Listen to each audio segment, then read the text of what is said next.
बाद सबसे premiere hospital या सबसे प्रेस्टिजियस इंस्टीट्यूशन में गए और स्ट्रेचर पे पड़ा रहा उनका बेटा, उसकी जान चली गई। अध्यक्ष महोदय, सरकार ने क्या किया?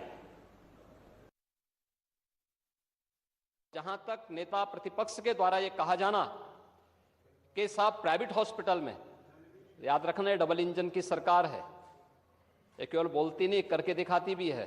प्रदेश के अंदर 10 करोड़ लोगों को आयुष्मान भारत और मुख्यमंत्री जन आरोग्य योजना के अंतर्गत 5 लाख रुपए सालाना स्वास्थ्य बीमा का कवर भी ये सरकार उपलब्ध करा रही है।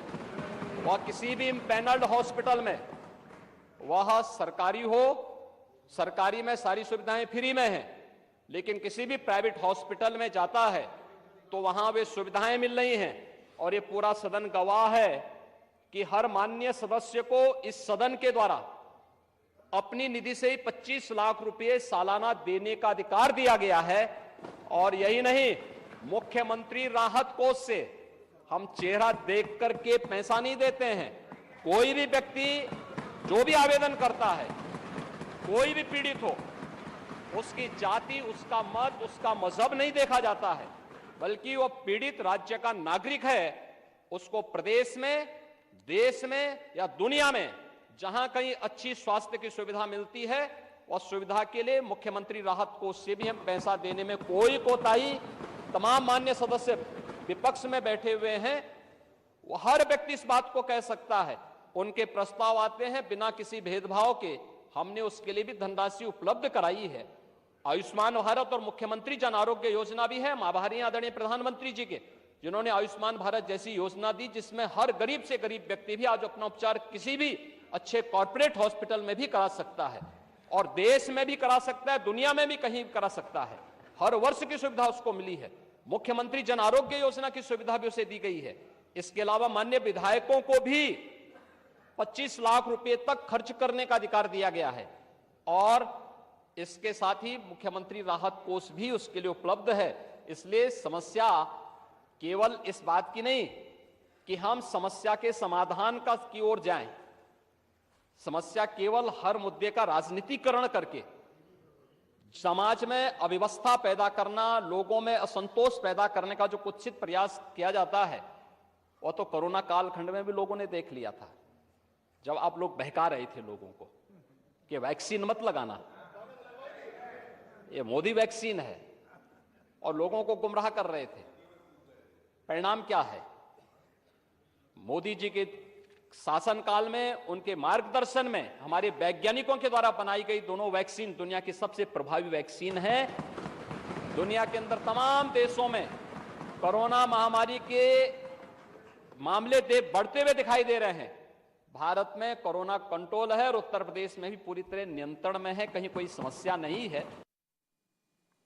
योगी आदित्यनाथ का जवाब ये अखिलेश यादव को था, जो सवाल उठा रहे थे स्वास्थ्य सुविधाओं पर उत्तर प्रदेश के अंदर। उन्होंने ये कहा कि प्रचार तो आप खूब कर रहे हैं, लखनऊ, उत्तर प्रदेश में छोड़िए, दिल्ली में जाकर के आप प्रचार करते हैं, होर्डिंग लगाते हैं, लेकिन असलियत यह है कि एक सांसद के बेटे को बेड नहीं मिलता और उसकी मौत हो जाती है, मृत्यु हो जाती है। हम सब जानते हैं पिछले कुछ हफ्तों से जो है देश के कई हिस्सों में डेंगू का जो है प्रकोप चल रहा है, और उसकी बात जो है अखिलेश यादव कर रहे थे। अब उनको जवाब दिया योगी आदित्यनाथ ने और बताया कि आपने कोरोना काल में भी यही दुष्प्रचार करने की कोशिश की थी, हकीकत कुछ और है। उत्तर प्रदेश के अंदर स्वास्थ्य सुविधाओं को लेकर के, या पिछले जो अखिलेश यादव ने कहा 7 साल में क्या किया आपने, क्या जवाब इस बात? देवेंद्र। और अखिलेश जिस बात को कह रहे थे सौरभ, अक्टूबर महीने में जब भैरव मिश्र के बेटे का निधन हुआ था, तो उस बात को लेकर तब काफ़ी ज़्यादा चर्चाएं चली थी, और जाहिर तौर पे वो एक बड़ा निशाना था सरकार के ऊपर कि अगर पूर्व सांसद के बेटे को भी जगह नहीं मिल रही है लखनऊ में, तो फिर समझा जा सकता है कि प्रदेश के बाकी दूसरे हिस्सों में क्या स्थिति होगी। इसमें कोई दो राय नहीं कि स्वास्थ्य की जो मौजूदा सुविधाएं हैं, किसी भी राज्य की अगर आप बात कर लें, और वहाँ पर जब आप ऑन द स्पॉट जाकर विजिट करेंगे, तो आपको ये समस्या समझ में आएगी कि ये नाकाफ़ी हैं।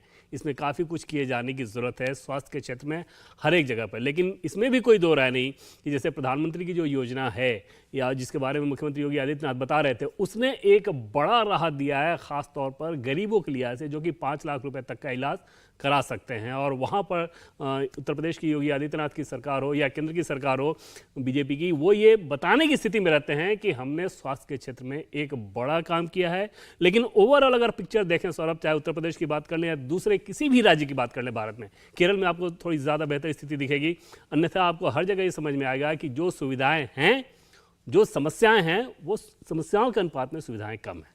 वो एक सवाल उठा रहे थे कि आप लोग प्रचार करते हैं हमने इतने मेडिकल कॉलेज बना दिए, उनकी असलियत क्या है, खासतौर पर यूपी के अंदर? नहीं, देखिए, ये तथ्य के तौर पर, चूंकि दो पहलू है, एक जो देवेंद्र जी बता रहे हैं और ये सच है कि आज भी उत्तर प्रदेश में आदमी को बीमारी होती है तो पीजीआई लखनऊ में जाना है। रायबरेली का एम्स अभी उतना इक्विप्ड नहीं हुआ है, गोरखपुर वाला एम्स उससे बेहतर स्थिति में है। और ये भी बार बार कहा जाता है कि भैया जब लखनऊ में पीजीआई था तो इसको कहीं और खोलते, इसको जिसको कहते हैं ना कि राज्य के दूसरे हिस्सों में जाता, लेकिन रायबरेली में ही खोला, वो भी फुल्ली इक्विप्ड नहीं है, ये सच है। पीजीआई में इतनी लंबी लाइन होती है कि आपको जुगाड़, आपको किसी कहे कि किसी बड़े आदमी की जरूरत होती है, और वो एक उदाहरण हमने देखा कि बेड नहीं मिली। लेकिन इसका दूसरा एक पहलू है, नरेंद्र मोदी सरकार ने बजट में प्रोविजन किया कि देश के हर जिले में हम मेडिकल कॉलेज बनाएंगे। उत्तर प्रदेश के 75 जिलों में मेडिकल कॉलेज बनाने की योजना पर काम हो रहा है।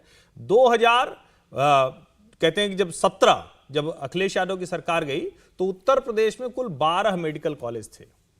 योगी आदित्यनाथ की सरकार में 35 मेडिकल कॉलेज बन चुके हैं, बाकी जिलों में भी काम चल रहा है। ये फैक्ट के तौर पर मैं बता रहा हूं। लेकिन इसका दूसरा पहलू है कि क्या ऑपरेशनल के तौर पर वो सुविधाएं मिल पा रही हैं?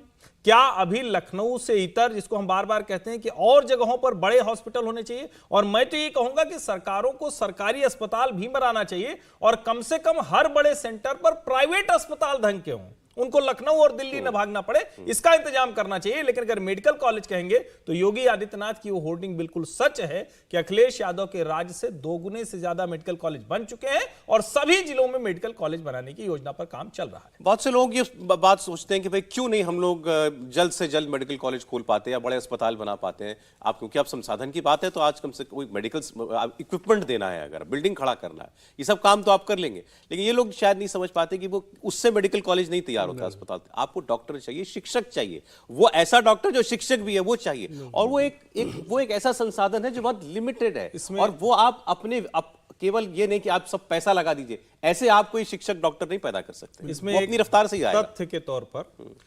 2014 में जब नरेंद्र मोदी आए और आज मेडिकल की जो MBBS सीट है, यानी जिसको हम बैचलर कहते हैं डॉक्टर की, वो सीट 50% से ज्यादा बढ़ गई है।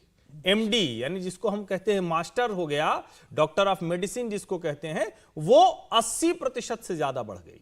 अब जाहिर है कोरोना काल का जो 2 साल था उसने थोड़ी गड़बड़ की, लेकिन अब ये जो डॉक्टर निकल रहे हैं, जाहिर है कि ये उन्हीं कॉलेजेस में जाएंगे, और ये सारी योजनाएं लिंक्ड हैं। नर्सिंग कॉलेज मेडिकल के साथ बनेगा, नर्सिंग के बच्चे उसी तरह सीटें बढ़ेंगी, यानी आपका डॉक्टर, नर्सिंग स्टाफ और सपोर्ट स्टाफ, ये एक साथ काम हो रहा है, और अगले 5 साल बाद डाउन द लाइन इसका परिणाम हम बेहतर होता हुआ देखेंगे। समीर जी, मैं एक खबर बिहार की मैं आपको बता दूं, फिर मैं आता हूं आपके पास।